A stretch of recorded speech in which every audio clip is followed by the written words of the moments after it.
주민들한테 물어보니까 잘 모르겠고 일단 규제가 풀렸다. 우리 조정 대상 지역이나 투기 과열 지구처럼 하나의 규제가 풀렸기 때문에 효과가 크다라고 그냥 막연한 인식을 좀 많이 가지고 있는 것 같습니다. 그래서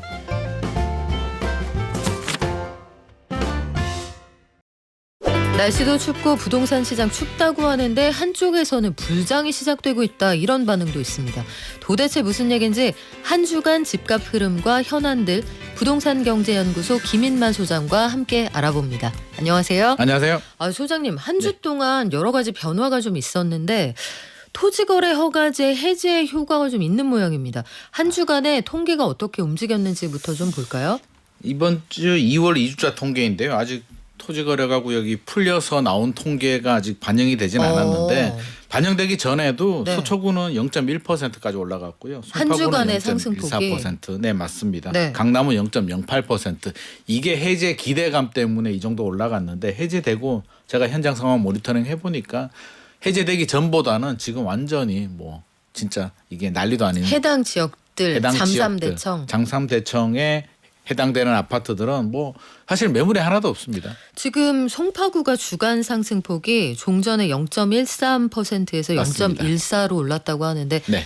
우리가 통상 주간 상승폭이 0.1이 넘어가면 네. 과열 조짐이라고 판단을 하잖아요. 그렇습니다. 그럼 지금 송파가 이런 상황이라는 건데 아니 그 서울 이외의 지역은 어떻습니까? 서울 평균이 0.02%거든요. 네. 뭔가 이상하잖아요. 서울 평균은 0.0인데 송파는 0.14, 차이가 서초는 많이 나네요. 0.1%니까 네. 한마디로 지금 서초, 강남, 송파, 강남 3구가 전체 평균을 끌어올리고 있고요. 나머지 지역들 도봉구는 마이너스 0.08%입니다. 그래서 나머지 지역들하고 평균이 0.0이어서 2주 연속 0.0이거든요. 평균만 보면 서울이 굉장히 좀 편안한 상황이구나라는 생각이 드는데 실제 속을 들여다보면 오리가 물 밖에는 평온해 보이지만 오리 다리는 막 움직이잖아요. 굉장히 좀 지역별에 따라서 양극화가 지금 심하게 변화되고 있는 상황이고 수도권 나머지 수도권 지역이나 지방은 또 하락이에요. 그래서 서울의 강남 3구, 용산구 또 확대하면 마포, 성동 정도까지를 제외하면 나머지 지역들은 하락이다. 그래서 극심한 일부 지역의 양극화가 지금 심화되고 있는 상황입니다. 지금 서울 수도권에서도 보면 인천은 연수구 이런 지역은 마이너스 0.12% 나타나고 그럼요.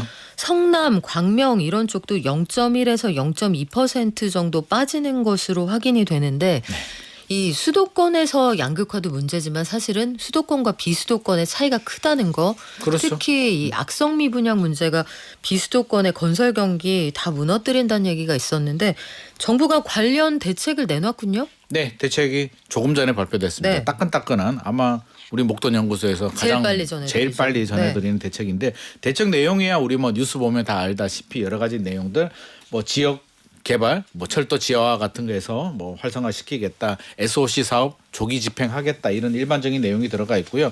우리가 많이 관심 가지는 게 이제 실질적인 부동산 대책 내용인데 우리가 공감하기가 어려운 내용들이 시장은 이제 공급자가 있고 수요자가 있거든요. 그러면 건설 경기를 살리려면 공급자한테 혜택을 주는 대책이 나올 수도 있고 수요자를 살려서 수요자들이 미분양을 사도록 하는 대책이 있는데 시장에서는 수요자 대책을 좀 기대를 했습니다. 일각에서는 DSR 지방은 좀 완화해 주는 방안이 나오지 않을까라고 했는데 뚜껑을 열어보니까 전혀 그렇지가 않았고요. CR 리츠 좀 활성화시키겠다. LH가 미분양 아파트를 중공업 미분양 아파트를 3,000호 정도 매입하겠다. 이런 내용들이 주로 들어가 있는데 제가 요약을 좀 해드리면 네. 저는 이런 생각이 들어요. 이번 대책 내용을 보고 이제 두 가지가 떠올랐는데 하나는 시청률 안 나오는 국토부의 원맨쇼다. 국토부의 원맨쇼다. 왜냐하면 이 얘기 들으면 국토부가 굉장히 섭섭할 것 같은데요. 열심히 했다는 얘기죠. 열심히 했는데 예. 시청률이 안 나온다. 왜 안 나오냐면 기획재정부라든지 금융위원회라든지 이게 협조 공동 방송을 좀 해야 되는데 슈퍼스타가 출연을 안 했군요. 네, 협조가 안 된 것 같습니다. 그래서 DSR 또 우리 앞코너에서 이제 이광수 위원께서 말씀해 주셨잖아요. 협조가 잘 안 된 것 같다. DSR 굳이 그거 풀어줘서 미분양이 살아날까? 원인이 그게 아닌데 왜 대출 규제를 우리 시그널을 훼손시켜야 돼라는 얘기가 나오고 있고 세제 감면 얘기 나오니까 세수도 부족한데 뭘 세제 감면을 해. 세제 감면하면 해결이 돼? 라고 하면 해결이 안 될 수도 있는 거잖아요. 그러니까 소장님 생각은 어떠세요? 이번에 시장에서 기대했던 거 두 가지가 지방 미분양을 해결하기 위해서 지방에 한해서는 이 총부채 원리금 상환 비율 DSR 요거를 약간 좀 지방에 한해서 풀어주자는 얘기랑 네. 지방 미분양 주택을 취득할 때는 취득세 감면해달라 이런 주장들이 있었는데 수용이 안 됐단 말이에요. 만약에 이게 되면은 효과가 큽니까? 효과가 크다의 문제가 아니라 저는 총력 투쟁을 해도 이제 발은 얼어붙었습니다. 양쪽 발이 다 꽁꽁 얼어붙었는데요. 발을 녹이는 방법은 뜨거운 물에 푹 오래 담가두면 될지 안 될지는 모르겠으나 시간이 좀 필요한데 지금 대책 내용을 보면 은발에 오줌 누기인데 그것도 한쪽 발에만 오줌을 누다 보니까 핫팩이에요. 뜨거운 물 아니고. 그것도 한쪽만 네. 한쪽만 하다 보니까 저는 굉장히 역부족이다. 수요자 대책들도 나왔어야 되고요. 취득세라든지 양도세 감면 혜택들 나왔어야 되고 DSR도 풀어주고 공급자 혜택들도 나와줬어야 되는데 나와도 사실은 될까? 안 될까? 우리가 장담할 수 없는 상황이었는데 이렇게 해버리게 되면 사실 우리 시알리치 않아요. 일반인들 시알리치가 뭔지도 모르는데 시알리치가 뭔지 기업 구조조정 네. 이게 리츠인데 지금까지 작년에 발표되고 한 곳도 신청한 곳이 없거든요. 그래서 해당 사항이 없고 LH가 중공업 미분양을 3,000호 정도 산다고 하는데 지금 LH가 부채가 153조 원 정도 됩니다. 작년 8월 기준으로요. 기획재정부에서 재무 위험 기관으로 지정된 LH가 3,000호를 더 매입을 하겠다라고 하는 건 현실적으로 답도 없고 3,000호 우리가 11월 전국 미분양이 6만 5천 호였거든요. 네. 12월이 7만 호로 늘어났습니다. 3,000호 사줘도요. 한 달에 5천 호 늘어나게 되면 백약이 무효인데 이거는 저는 그런 생각이 듭니다. 이게 속도전이 좀 필요하거든요. 정광석화처럼 속도전을 해야 되는데 이미 골든타임이 굉장히 많이 지나갔고 우리 국민들 많은 분들이 체감할 수 있는 공격적인 뭔가 핵심 대책이 나왔어야 되는데 이게 뭐지? 라는 반응입니다. 뭐 단적인 예로 우리 1930년대 일본에서 이제 네. 경제 공황이 생겼는데요. 그때 경제 공황을 해결하신 분이 그 고레키오라는 일본 재상이 있는데 그 사람이 어떻게 해결했냐면 이게 심리잖아요. 그래서 은행에 가짜 돈을 한쪽 면만 인수한 가짜 돈을 이렇게 쌓아둡니다.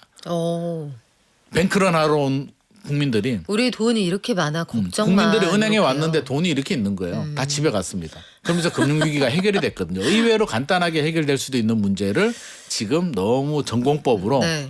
계산하다가 지금 타이밍을 놓치는 것 아닌가 하는 생각이 듭니다. 근데 두 가지 의문이 있어요. 하나는 지방의 악성 미분양이 지금 2만 호가 넘는다는 거잖아요. 네네. 그리고 전체 미분양 가운데 한 5분의 1 정도 된다는 건데 네.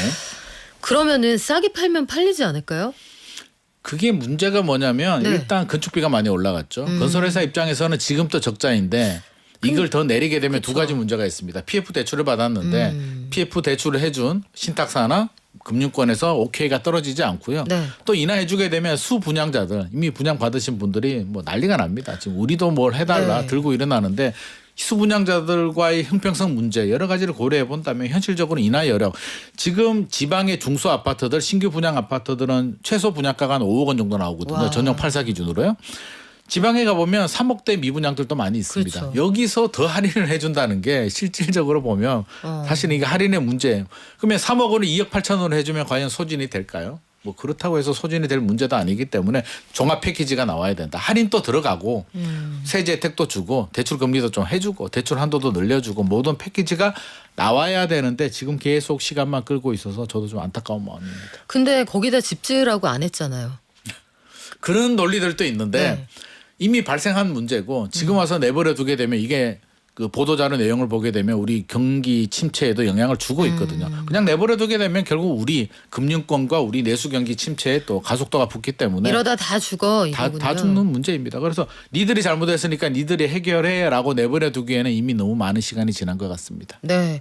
그리고 아까 말씀 중에 나왔던 CR 리츠라는 거는 미분양 주택을 사들여서 임대로 운영을 하고 여기에서 이제 수익이 나면은 여기 CR 리츠에 내가 들어갈게요. n분의 1로 투자했던 사람들한테 투자 수익을 배분해주는 그런 방식의 투자인데 이게 임대로 수익이 날 만한 부동산이면 미분양이 안 났겠죠. 그러니까 여기에 좀 고민이 있는 내용이에요. 네. 근데 PF 문제의 주요 원인 중 하나가 우리가 미분양 주택이라는 건 다들 이제 알고 계실 텐데 네. 수도권과 비수도권을 나누면 비수도권이 훨씬 심각하기는 합니다만 네. 경기도, 그러니까 수도권에서도 요게 문제가 되는 데가 좀 늘어나는 모양이네요. 경기도도 지금 미분양이 늘어나고 있습니다.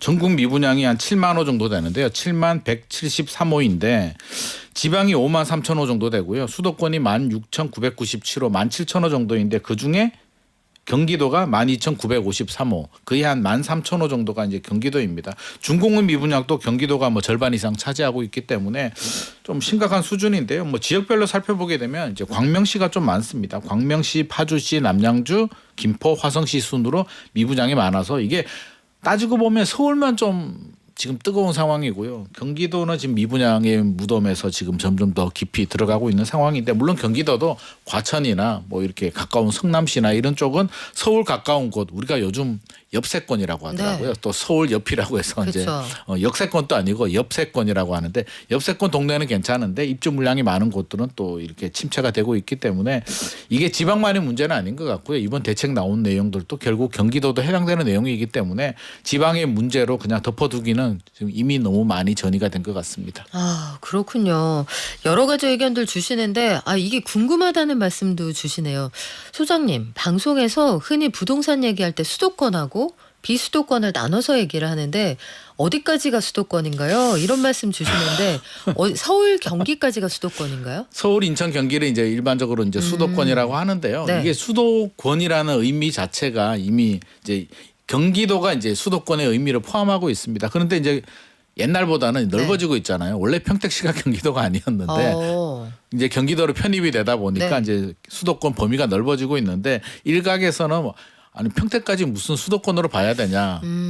나는 얘기도 있고 아니다. 경기도니까 포함해야 된다는 얘기도 경기도까지는 나오는데. 다 들어가야 되지 않아요? 뭐 서울 경자잖아요. 맞습니다. 그래서 서울 네. 인근 지역을 이제 경기도라고 그렇죠. 하거든요. 그래서 저는 경기도까지 포함하는 게 맞다고 생각합니다. 그 언저리까지 수도권인 걸로 우리끼리 이제 그렇게 정하면 큰 무리는 없을 것 같아요. 네네. 근데 서울에서도 보니까 주택사업 경기 전망 지수가 6개월 연속 하락했습니다. 이게 전체적으로 시장 상황이 좋지 않을 거다 이렇게 보는 모양이네요. 이게 이제 건설 업체들이 이제 설문조사를 해서 좋아질 거다라고 베팅을 하게 되면 이제 100을 넘어갈수록 이제 건설 경기가 좋아진다라는 거고요. 100 아래로 내려오게 되면 안 좋아진다는 건데 100 아래가 좀 많습니다. 수도권 지역 우리 이제 평택까지 포함하기로 했으니까 수도권 지역은 64.9로 좀 낮게 나왔고요. 서울이 75.6으로 상대적으로 낮게 나왔습니다. 오히려 비수도권 지역은 더 높아요. 75.1이 나왔기 때문에 건설 회사들이 체감하는 경기는 좀 다르다고 생각하는데 전반적으로 보면 모두 다 100 한참 아래로 내려와 있기 때문에 여전히 어렵습니다. 그래서 쉽지 않다라는 좀 생각이 들고요. 뭐 대출 규제 완화라든지 또 사실 지방이 좀 좋아 보이는 상대적으로 좋아 보이는 이유는 그 전달이 워낙 나빴기 때문에 약간 기저효과로 좀 괜찮아 보이는 거지 여전히 다 어렵습니다. 그래서 이번 대책도 나오긴 했는데 이번 대책이 결과적으로 이 숫자를 끌어올리기는 저는 역부족일 것 같습니다. 그리고 제가 며칠 전에 그 사람들이 정말 많이 사용하는 부동산 관련 앱이 있거든요. 네. 그 한밤중에 그걸 들여다보고 있는데 아니 잠실의 특정 단지에 사람들이 그 새벽에 6-7천 명이 그걸 보고 있는 거예요. 그래서 왜 그러지? 그게 사건 사고가 나거나 그러면 그 사회면에 나올 만한 일이 있으면 해당 단지가 굉장히 갑자기 맞습니다. 그 조회수가 늘어나고 그러긴 하는데 아니 별일이 없는 것 같은데 봤더니 여기가 신고가를 찍었다고 해서 다들 난리가 났더라고요. 아니 지금까지 쭉 시장이 얼어붙고 있습니다. 대책이 나오고 있습니다. 쭉 알려드렸는데 토지거래 허가구역 해제가 되고 나서 해제가 될 것으로 예상됐던 단지의 신고가가 나왔다는데 실제 현장 분위기가 어때요? 제가 잠실하고 이제 대치동 두 군데를 다녀왔는데 장삼 대청이잖아요. 그래서 청담동하고 이제 삼성동보다는 이제 저는 잠실하고 이제 대치동을 좀 다녀왔는데 잠실 가니까 뭐 분위기 자체가 이미 뭐 거의 뭐 초토화된 상황입니다. 그래서 여기서 초토화라 함은 매물이 없다. 부동산들도 두 손 두 발을 다 놔버렸습니다. 걷어들인다는 얘기군요. 거래할 물건이 없기 때문에 일단 오를 방법이 거니까. 없는 거고요. 호가도 부르는 게 값입니다. 그래서 전용 84 기준으로 뭐 엘스 리센츠 우리가 엘리트 아파트라고 하잖아요. 엘스 리센츠 트리지움 아파트들이 호가가 막 올라가고 있는데 제가 한 일주일 전에 갔을 때만 하더라도 최고 호가가 32억 원. 정도, 30억 정도, 네. 최고가가 30억 정도 부르고 있었고 실거래 가격은 28억 5천만 원 전용 정도였는데 84. 전용 84 네. 우리가 일반적으로 말하는 33평 아파트인데요. 해제 결정이 나고 가보니까 호가는 32억 부르고 있고요. 실제로 거래가 됐다 안 됐다 의견이 분분합니다. 부동산들도 소문이 도니까 네. 됐다라는 말은 들리는데 이게 뜨지가 않으니까 또 어디서 아직까지 누가 등기가 했는지는 안된 모르겠다. 모양이네요. 그래서 31억에 거래가 됐다라는 또 소문도 있고 32억에도 어제 거래가 됐다라는 소문도 있는데 저희가 소문만 듣고도 거래됐다라고 할 수는 없는데 분위기 자체는 아무튼 뭐 굉장히 기대감, 토지거래가 구역에 대한 기대감으로 난리가 났고 대치동도 지금 호가는 굉장히 많이 올랐는데 또 사려고 하는 분들이 막 줄 서는 분위기는 또 아니에요. 갑자기 호가가 많이 올라서 네. 대치동도 한 몇 억씩 올랐거든요. 어제 가보니까 집주인들은 몇 억씩 올리고 매수자들은 일단 관망을 해보자라는 분위기이기 때문에 전체적으로는 분위기 자체가 뭐 굉장히 뜨거운 상황인데 그런 것 같아요.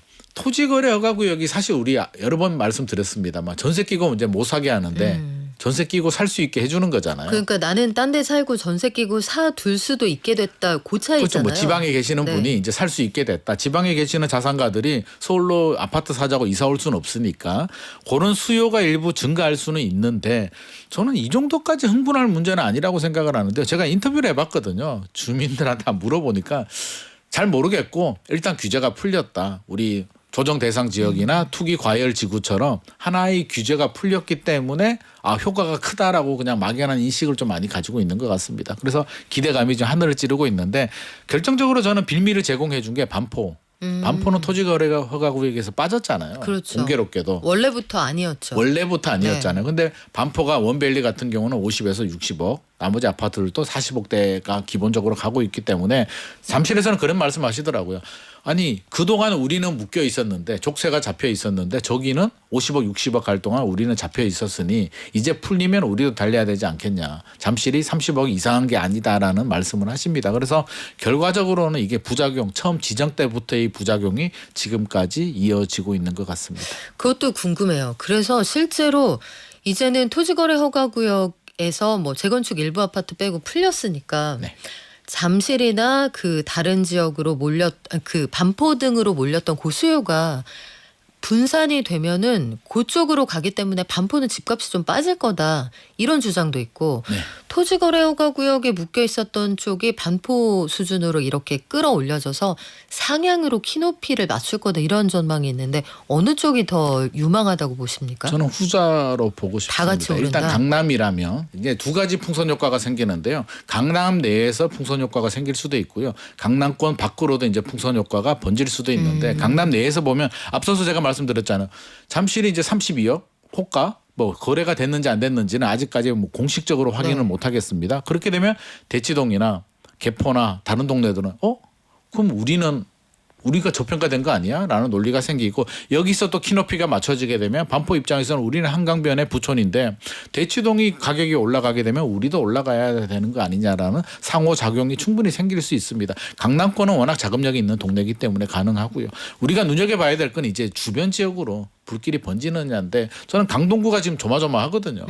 이게 강동구로 전이 될수록 네. 결국에는 서울 전역으로 이제 번지게 되고 수도권으로 확산될 수도 있는데 어제 강동구 상황 모니터링 해보니까 뭐 거래가 잘 되는 건 아닌데 이미 분위기 자체가 이게 문의가 좀 늘어나고 집주인들은 회수하거나 호가를 올리기 시작했다고 합니다. 그래서 강동구 올림픽파크 포레어는 말할 필요도 없고요. 네. 고덕 그라시움이라든지 고덕 쪽의 신축 아파트들도 요즘 빠르잖아요. 정보가. 벌써 우리도?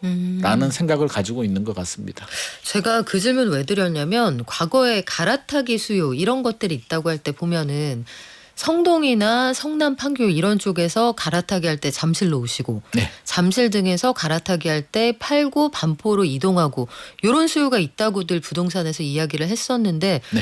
잠실이 굳이 올라간 반포로 갈 필요가 있어 그런 갈아타기 수요가 빠지면 집값들이 좀 조정되지 않을까 강남일 때 그런 수요는 없을 거다 이런 말씀이군요. 없다라기보다는 있을 수도 있는데 그리고 사실 또 전세 끼고 팔 수도 있잖아요. 정상적이라면 전세 끼고 파는 매물들도 나와서 시장이 좀 일시적으로는 이제 굉장히 뜨거울 수는 있겠으나 시간이 좀 지나면 안정을 찾고 매물이 늘어나면서 가격이 안정이 되는 게 정상인데 그동안 너무 규제에 묶여 있다 보니까 지금 심리적으로 굉장히 좀 폭발적인 반응을 보여주고 있는 것 같습니다. 네, 그래서일까요? 똘똘한 한 채 열풍이 여전하구나 이걸 통계를 통해 알 수 있는데 작년에 수도권의 아파트 매매 거래량 이게 총 20만 1,491건이었습니다. 그런데 15억 원을 초과하는 비싼 아파트 거래 비중이 좀 많이 늘었네요. 그 비중이 이제 우리가 항상 추이를 좀 봐라고 하는데요. 6억 원 이하 아파트가 물론 많기는 합니다. 그렇죠. 하반기 기준으로 작년 하반기 기준으로 6억 이하 아파트가 56.3%가 차지하는데 이게 2022년 하반기에는 78.5%에서 지금 56%로 내려온 거고요. 반대로 15억 원 초과 고가 아파트 같은 경우는 2022년 하반기 2.5%에서 작년 하반기 7.8%로 이제 올라갔습니다. 그래서 빠르잖아요. 3배 정도 늘어나고 네. 중소형 아파트들은 줄어들었기 때문에 이게 상급지 갈아타기 요즘 똘똘한 한 채가 다시 또 부활을 하게 되면서 결국에는 서울에서도 한강벨트밖에 없다라는 심리가 더 강화되면서 이런 현상들이 생기고 있는 것 같습니다. 반면에 2020년에 세종시 아파트가 코인이라는 얘기가 있었어요. 맞아요. 세종시 아파트는 거의 이거는 코인하고 비슷하다. 이 정도로 집값이 빠르게 오르던 지역이었는데 5년 사이에 이 집값 상승률이 반토막이라는 거예요. 집값 자체가 반으로 빠졌다는 거예요. 일단 상승률이 반토막이 났고요. 집값도 일부 지역은 이제 뭐 반토막 난 거는 있는데 모든 아파트들이 이제 반토막이라고 할 수는 없습니다만 한마디로 보면 2020년에 전교 1등 하는 친구가 갑자기 성적이 반에서 거의 꼴등까지 떨어졌다라고 이제 보시면 될 것 같은데 뭐 이유는 여러 가지가 있습니다만 일단 세종시는 특징이 투자 수요들이 많아요. 외지인 투자 수요들이 많이 들어오는데 2020년에 워낙 오버슈팅이 됐기 때문에 투자 수요들이 좀 빠지고 똘똘한 한 채 현상이 이제 직격탄을 맞게 되는데 우리가 여러 채를 투자할 때는 그렇잖아요. 서울에 뭐 한 채 두 채 가지고 있으면 세종시도 한 채 사고 지방에도 한 채 사는데 똘똘한 한 채라고 한다면 결국엔 또 서울로 가면서 세종시는 약간 외면받는 현상들이 발생하고요. 외지인 수요가 많으니까 전세 가율도 낮고 지금 세종시 통계만 보면 입주 물량하고 미분양은 좀 작거든요. 그런데 왜 떨어지지라고 하지만 우리가 대세남이라고 하잖아요. 대전하고 충남까지 권역으로 묶어버리게 되면 대전 충남의 물량은 굉장히 많습니다. 2026년까지 많기 때문에 그쵸. 세종시도 아마 내년까지는 좀 약세가 지속될 수밖에 없을 것 같습니다. 그 인근의 물량이 많군요. 네네. 세종시에서 다리 하나 건너가면 대전이잖아요. 그렇죠. 그래서 그 주변 지역들이 세종시로도 들어오고 이게 순환 작용이 생기는데 주변 지역들은 워낙 물량이 많습니다. 근데 전세 관련해서는 이거 대책이 진짜 없을까요? 보증 사고 금액이 역대 최고치까지 불어났다고 하는데 전세액이 이 정도 했으면 줄어들 때도 됐잖아요. 이거 왜 안 줄어듭니까? 그러게 말입니다. 좀 줄어들어야 되는데 그러니까요. 지금 문제가 사실은 우리 보증보험은 두 종류가 있잖아요. 임대 사업자들이 의무적으로 가입해야 되는 임대 보증이 있고 세입자들이 불안하니까 개별적으로 전세 보증 그 보험을 가입을 하거든요. 이 두 가지가 동시에 증가하고 있습니다. 과거 같은 경우는 불안하거나 특별한 케이스에만 이제 가입을 하게 되는데 요즘은 이거 가입하지 않으면 이거에 따라서 이제 전세 가격이 결정이 됩니다. 비아파트는 보증 보험이 2억까지 나오면 전세금이 2억이 되는 겁니다. 그래서 전체적으로 전세 가격이 떨어지는 부작용도 생기고 무조건 가입하다 보니까 역전세가 생기면서 지금 뭐 총체적인 난국인 상황입니다. 그렇군요. 오늘 말씀은 여기까지 듣겠습니다. 지금까지 부동산 경제연구소 김인만 소장과 함께했습니다. 고맙습니다. 감사합니다.